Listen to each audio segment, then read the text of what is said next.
RS crime news 24, जहां पर हम आपको दिखाते हैं देश दुनिया की सभी छोटी बड़ी खबरें। तो आइए रुख करते हैं आज की कुछ खास खबरों की।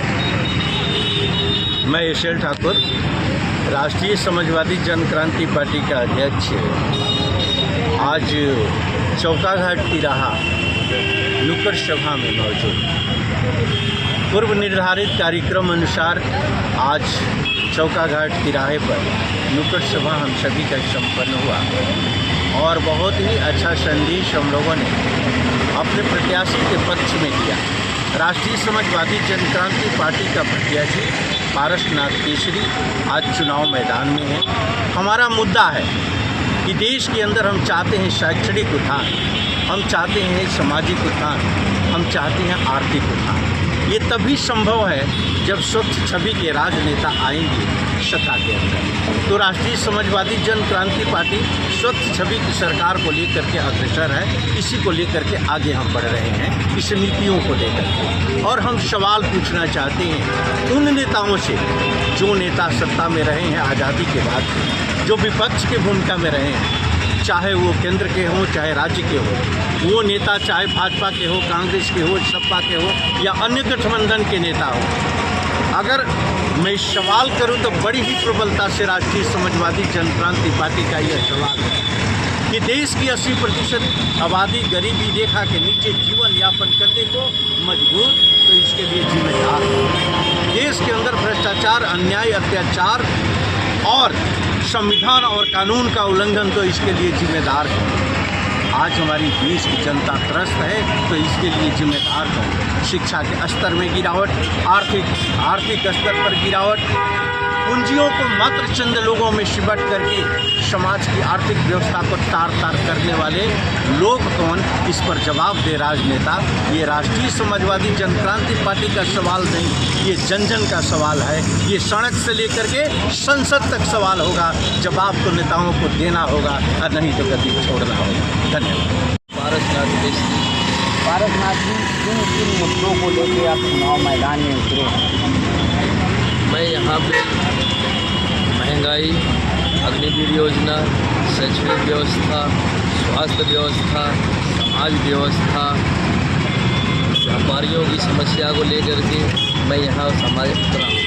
यही हमारी सामाजिक संरचना को जो है प्रभावित करते हैं सबसे ज़्यादा, क्योंकि हमारे यहाँ ये बदीदा भ्रष्ट राजनेता, भ्रष्ट सरकारें जब आती हैं, इसको सबसे पहले यही प्रभावित होता है। ये प्रभावित होता है जिससे हमारे यहाँ अनियंत्रित महंगाई, अनियंत्रित व्यवस्था, अव्यवस्था ये लागू हो जाती है, जिससे कि हमारी जनता तमाम रूप से परेशान और त्रस्त हो जाती है। उसका रीजन है न उसके पास खाने को अनाज होता है, न उसको खरीदने के लिए पैसा होता है। क्योंकि आप देख ही रहे हैं 80 करोड़ जनता 5 किलो राशन अनाज पे जीता। आप सभी लोगों के पीछे आप लोग देख रहे हैं। क्यों देख रहे हैं? न उसके पास पैसा कि वो खरीद सके, न खरीदने की उसके पास ताकत है। इन्होंने किया है, कभी जब चुनाव आता है तो उसके खाते में 1000-2000 रुपये डालते हैं। 1000 तो उसकी जो है 2 लोग, 5 लोग, 10 लोग, 20 लोगों की परिवार है। क्या 1000-2000 से उसकी ये समस्याएँ हल हो सकती है? नहीं हो सकती। 5 किलो अनाज से वो खा करके जिंदा रहे, उसी लिए इनको वोट दें और ये सत्ता में बने रहें और ये हजारों लाखों करोड़ लूटने का कार्य करे और लोगों को परेशान करे। अगर कोई सरकार मेहनत से, जनता की मदद से, सच्चाई से, ईमानदारी से किसी सरकार किसी प्रदेश में आ जाती है, कहीं कोई इसका प्रत्याशी जीत जाता है, उसको झूठा मुकदमा, झूठा आपराधिक मुकदमे में दिखा करके एलिगेशन लगा करके उसको जेल के अंदर ये डाल देते हैं। कहते हैं कि ये जो है अपराध किया है। अरे अपराध कौन सा अपराध वो कर दिया? अपराध तो कुछ किया नहीं, उल्टा उसमें दुनिया भर का दिखा दे, ये किया, ये किया, ये किया। और इनके यहाँ कोई अगर भ्रष्ट नेता है कोई है, उसको तुरंत अपने में लेते हैं। इनके यहाँ एक साबुन बड़ी अच्छी है, वो कमल छाप साबुन है, उसको तुरंत कमल छाप साबुन से नहलाते हैं, कहते अब ये स्वच्छ हो गया। कितना भी भ्रष्ट है लेकिन अब वो स्वच्छ हो गया। वो क्या है, चाहे कितना भी बड़ा घोटाला किया हो, क्योंकि उसमें इनकी हिस्सेदारी होती है। कहते हैं कि तुम घोटाला किया 1000 करोड़, 5000 करोड़, तुरंत इसमें से क्या है, आधा हमारे को दे दो, आधा उसका पैसा तुरंत ले लेते हैं। आपने देखा महाराष्ट्र का डिप्टी CM अजीत पवार 70,000 करोड़ का उसके ऊपर घोटाले का है चार्ज, लेकिन उसने तुरंत वहाँ की सरकार भी इनकी समर्थन दिया और इनकी सरकार वहाँ भी समर्थन में आ गई। और उसने क्या है, उसके सारे घोटाले माफ़ हो गए, ख़त्म हो गए। अशोक राव चौहान को दिखा, आपने देखा, इन्होंने क्या है, हमारी जो है सेनाओं का जो एक बिल्डिंग बना था, आदर्श बिल्डिंग जो था, इन्होंने पूरी बिल्डिंग को ही बेच डाला। किसी सेना को एक भी बिल्डिंग में उसने फ्लैट नहीं दिया। उसने हज़ारों करोड़ का घोटाला किया, उसको तुरंत इन्होंने सरकार में ले लिया, उसको जो है तुरंत सरकार में पोस्ट मिल गई और सांसद हो गया वहाँ से। इस तरीके से ये कार्य करते हैं। अगर कोई इनके खिलाफ बोलता है तो या पहले तो उसको कहते हमारे पास आ जाओ, नहीं आओगे तो तुम समझ लो, फिर तुमको जो है जेल के अंदर डालेंगे। वो क्या है, फर्स्ट तो भ्रष्टाचार तो किया ही किया है। ये कौन से दूध के धूले हैं, ये लोग भी वही है।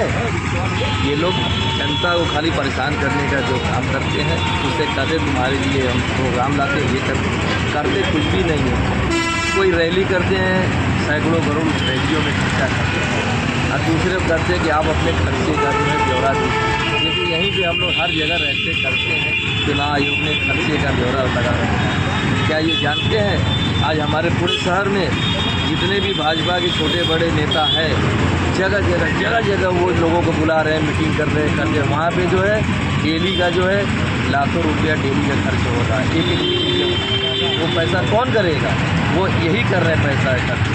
ये अपने लोगों को पैसा भेज रहे हैं, लो तुम ये 100 करोड़, तुम बनारस की व्यवस्था देखो, ये लो तुम कानपुर की व्यवस्था देखो, बम्बई की व्यवस्था देखो, 100, 200, 500 करोड़ भेज देते हैं। इतनी पब्लिक है, सबको मुफ्त का खाना खिलाओ, मुफ्त का दारू दो, लेकिन वो वोट हमारे पक्ष में करें, किसी भी तरीके से भागने ना पाए। डेली उनको खिलाओ, चुनाव भर, फिर तो उसको बकरे की तरह हमें काटना ही है। अभी यही वही काम करेंगे आगे चल करके। इसलिए ये हमारी अपील है सभी देश की जनता से, प्रदेश की जनता से और शहर की जनता से, गांव की जनता से, आप लोग एक अच्छे प्रत्याशी, अच्छे पार्टी, अच्छे विचारधारा के लोगों को वोट करिए और अपने जीवन को और अपने बच्चों के भविष्य को सुरक्षित बनाइए और सुरक्षित हाथों में दीजिए। इसी विचारधारा के साथ मैं अपनी वाणी को विराम देता हूँ। जय हिंद, जय राष्ट्रीय समाजवादी जन क्रांति पार्टी की जय हो।